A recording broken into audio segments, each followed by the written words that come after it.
Hi, my name is Michelle Keeler. I'm the senior high nurse from the Newcastle High School. I'm going to talk about stress and mental health during the COVID-19 pandemic. Social distancing, quarantine, and isolation.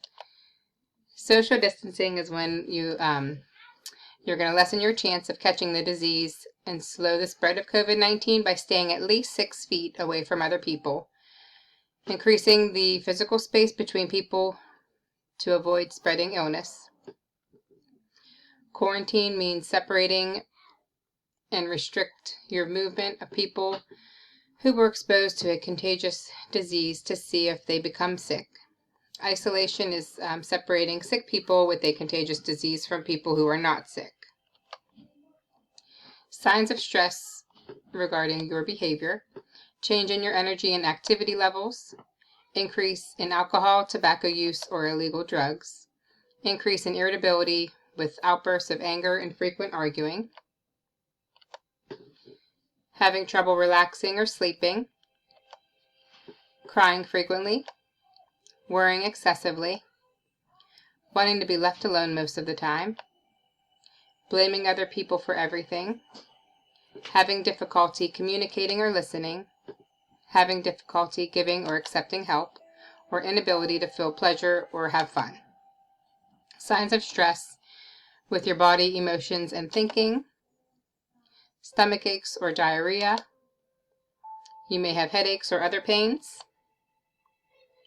loss of appetite or eating too much, sweating or having chills, anxious or fearful, feeling depressed or angry, not caring about anything, feeling overwhelmed by sadness, having trouble remembering things, feeling confused and having difficulty making decisions, having trouble thinking clearly and concentrating. Know how to relieve stress. Keeping things in perspective. You can consider the real risk of harm to yourself and others around you.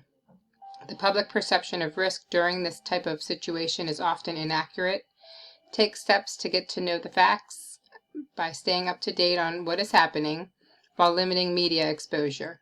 Avoid watching and listening to the news 24/7, since this tends to increase anxiety and worry. Look to credible sources for your information, like the CDC.gov or the World Health Organization. Keep yourself healthy by eating healthy foods and drinking water. Do not use alcohol, tobacco, or illegal drugs. Get enough sleep and rest. Get physical exercise. And make sure you're still connecting with others. Reaching out to people you trust is one of the best ways to reduce anxiety, depression, loneliness, and boredom during social distancing, quarantine, and isolation. You can use your phone, email, text messaging, and social media to connect with friends, family, and others. Talk face-to-face with friends and loved ones using Skype, Snapchat, Google Meet, Zoom, or FaceTime. Sign up for emergency alert via text or email to get updates as soon as they are available. You may experience serious distress when you hear about the coronavirus, even if you are at little or no risk of getting sick. If you or someone you know show signs of stress for several days or weeks, get help by accessing one of the resources on the next slides. SAMHSA's Disaster Distress Helpline is toll-free. You may also text them. There's also a Spanish text line and a Spanish website and an English website.